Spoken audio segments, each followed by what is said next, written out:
Well, you said on Friday that it was kind of equal parts good and bad. It seems like it was more good on the weekend than bad. Yeah, for sure. I mean, I played great yesterday. It was 7 under coming to the last hole and made double.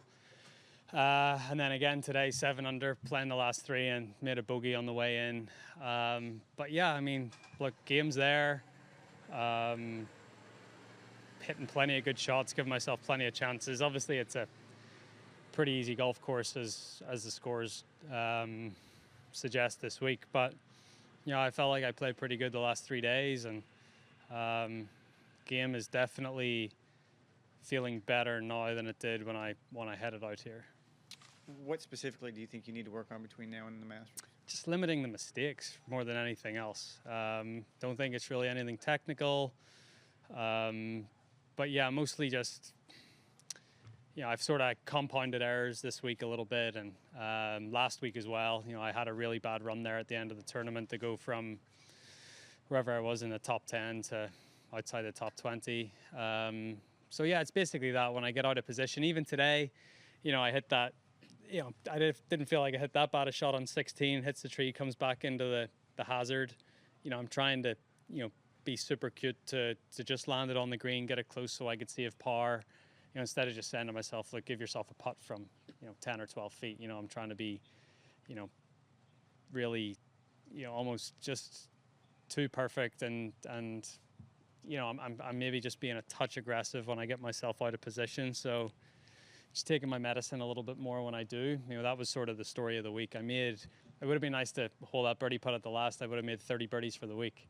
So I made 29, which is more than enough to win golf tournaments. I just need to cut out the mistakes.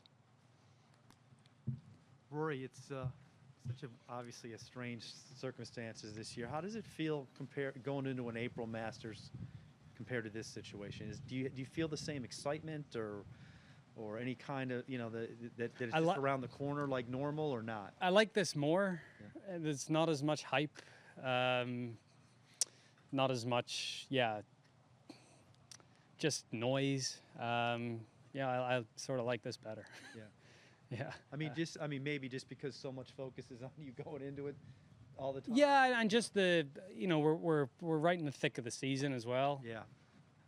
A little bit where it's sort of everyone's just trying to end their year on a high note, and take a bit of time off, enjoy the holidays, and come back in the new year. You've said on a number of occasions that there's plenty of good stuff in there. Just got to clean up the bad stuff. Since you've probably been on both sides of the fence, is it easier to clean up bad stuff than it is to score, to find good score? Yeah, I think it's easier to eradicate bogeys than it is to find birdies. I think that's I'd say that's the... Have you been in both spots? Yeah. I've played tournaments where I feel like all I can do is make pars, which is not a bad thing, but at the end of the day, that's not what's going to give you chances to win tournaments. I'd much rather, if the bad spells are a little more like this, a little more up and down, but at least you're having the good holes and giving yourself chances for birdies, and that's the bad stuff then is that's easier, I think, to get rid of. That's a more conservative play off the tee. That's hitting it to the fat part of the green. It's all that sort. It's more of a strategy thing rather than, I think, finding birdies is more of. There's almost, you're putting so much pressure on yourself to do that. Thanks. 2 quick things. You mentioned the 30 birdies. Did you keep track of that? Do you have a goal? It's interesting. Yeah, I mean, so. After 2 days, I made 7 the first day, 8 the second day. So I'd made 15 birdies after 2 days and was not in the top 40. So I was pretty proud of that. Oh, okay. And then I just continued it on. I made 7 yesterday and 7 today. So it adds up to 29. So it was just, I kept saying to Harry every time I made a birdie, 23, 24, 25, he goes, that's not a good thing. You're 20th in the tournament. You made so many birdies. So just a running joke for the week. But, if I can keep making that many birdies every tournament, sooner or later I'm going to get rid of the bad stuff and I'm going to be right there. A quick thing on, you mentioned the noise and kind of going into the Masters. Have you watched much golf since the return on television?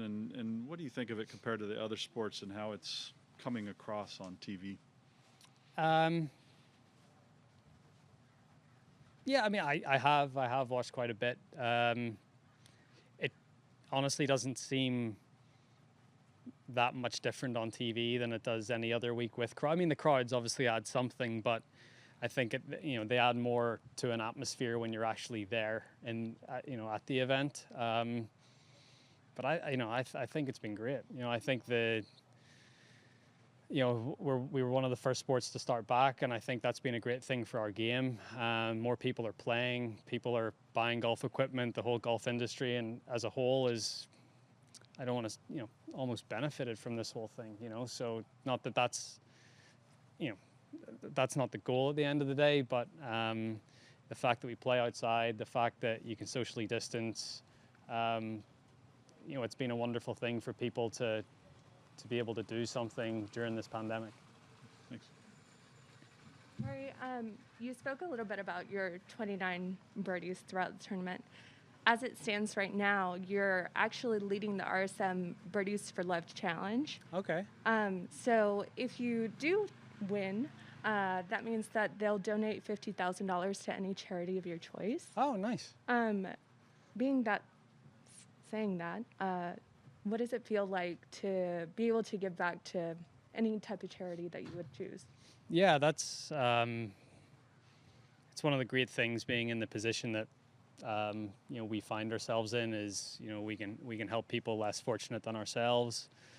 I think the PGA Tour do a great job of that every week. We go to so many different communities throughout the states, and now with these international events, obviously supposed to be in Japan this week, being able to help communities and do good things internationally now as well.